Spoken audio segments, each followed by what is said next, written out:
tried to be illegal in my car. Taking a piss. Unspoken fuckery. Fuck the DVLA. Fuck this government. Social services and all these candy fucking organisations, gangs and crews. And I hope you can hear me. Unspoken fuckery, but it's going to be spoken about today. So what are you saying about the situation going on in the financial situation in this country at the present moment, with the way the pound is just going to be worthless, the dollar's going worthless? It's going to be worthless. It's worthless. It's worthless. It's backed by nothing. You're fucked. Everyone in this country is fucked. People, you could be in debt up to your eyeballs, and everyone with nothing is going to be have nothing even more. Paperless, cashless society. Now you're going to get kids badging up their parents because they're going to have nothing. If you got £100, you're not giving up your drugs, innit? The £100 is going to cost you more. It means you're getting less drugs. Even cigarettes are more expensive. £100 now, you can't even buy takeaway and drugs for yourself on the weekend, let alone feed your kids. No school uniform, no nothing. Yeah, your wife's gone from smoking zoots to buying tobacco. Even jail selling that tobacco. The new word is it's gone from £250 to £800. Who the fuck sells tobacco in jail? You understand? You idiots. You're working more. Every one that you sneak in, someone still bought it outside of the prison. So the government got the money because government sold you the cigarettes. And then you are criminalizing each other, abusing each other to sell something that is fucking legal inside that they've made illegal. And you idiots are going to let you in the state sneak in, burning your bum. You should be ashamed of yourself. And then you're beating up someone, force someone to pay 8 bills, ringing up people that are working hard or cost of living going outside, everyone's struggling, and you're ringing up family members to send you £800 for your tobacco habit. You taking the piss. And you're giving other niggas spice. You're like I'm not in jail. I'll tan every one of your asses. Understand? And I don't move with my hand. I'll bust your headpiece clean open with some nasty tools. Understand? You lot are ginos. If you're drug addicts in jail, get off of drugs. If you've been doing drugs on road, jail is a place you can have a break. Treat it like a rehab, innit? Get strong, get off your shit. And if people are trying to sell it to you, get the fuck away from them. Ask for a transfer. Go get yourself a job. Understand? Yeah, stop thinking you're hard, because there's always a badder man than you out here. Some evil guy. Come in different shapes and shapes. Jail is a game. You're a prisoner. Understand the word? You're a slave.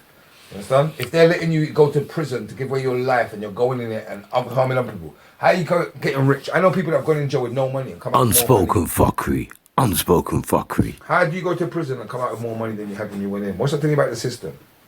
Understand? But see, if I'm on that wing, you can't sell no drugs, rude boy. Understand?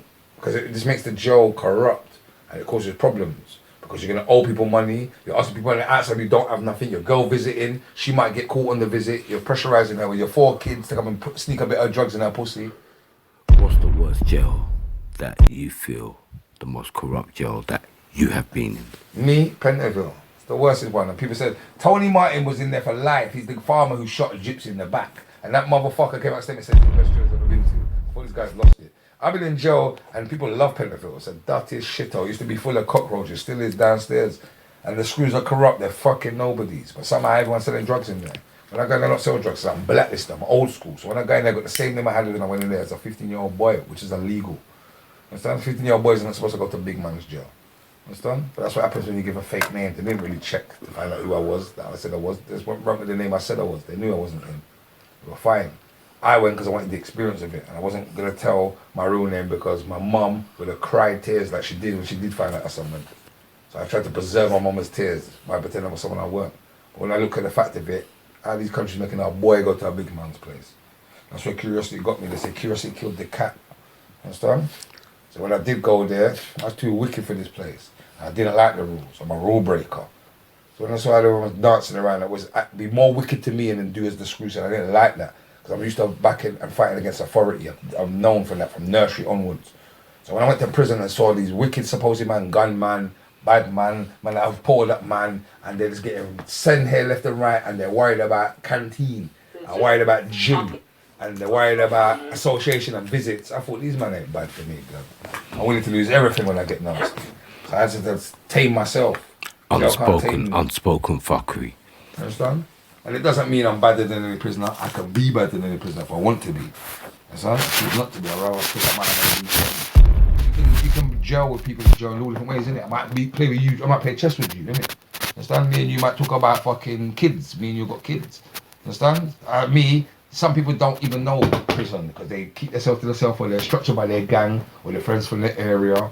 Me, I chat to someone that is in my cell, innit? It's hard to go in the cell with someone and ignore them the whole time. Whether the relationship is good or bad, you're going to have some type of camaraderie, innit? You're going to learn something about each other. He smells, Understand? He brushes his teeth 5 times a day. You're gonna pick up each other's crazy habits. You know what I'm saying? And me, I've become close to people you'd never expect to, bro. And people that I was before living close to, I fell out with. So I've been to jail, you understand? When I was in there, I wasn't thinking about prison. I was thinking my head was on the outside, which is the hardest job to do. I couldn't settle in, because it wasn't a place for me to settle in. I was breaking my mom's heart. My father didn't expect me to go there. I didn't want to go there. I went out. So I realized this place ain't for me. So I always use my conniving ways to get out. Because the same way the judge is ready to slam down the hammer, I ain't willing to just go guilty. So I've always tried to work my own case to get out. Use like reliable solicitors. You tell each other about a good solicitor firm. How can it be a good solicitor firm when they got you 15 years, rude boy? A good solicitor firm get you out. So you've not been passing around numbers, but saying, yeah, my solicitor's the one, take this card. I remember when people used to go to prison and was excited because the police station, they used to get cigarettes from the solicitor. They used to get taken out of prison to go and do clear-ups and get a little McDonald's. That's how sad life is. So wait a minute, McDonald's on road costs about $5, and you'd have to go to jail to get a day release, to get a lift by feds, to get McDonald's, and you'd be raving about it and selling that as that great news in prison. And I'm thinking these bunch of dummies that are glorifying this bullshit. And I'm thinking, I can't be around these niggas. So they make me angry. So my sympathy can lose that. So I love everybody, want to change the world, but whatless people I can't stand. Cowards I can't stand. Liars I can't stand. Frauds and people that hide behind gangs I can't stand. Because for me, gangs are for cowards, man. I've been part of it, but I usually build them. Understand?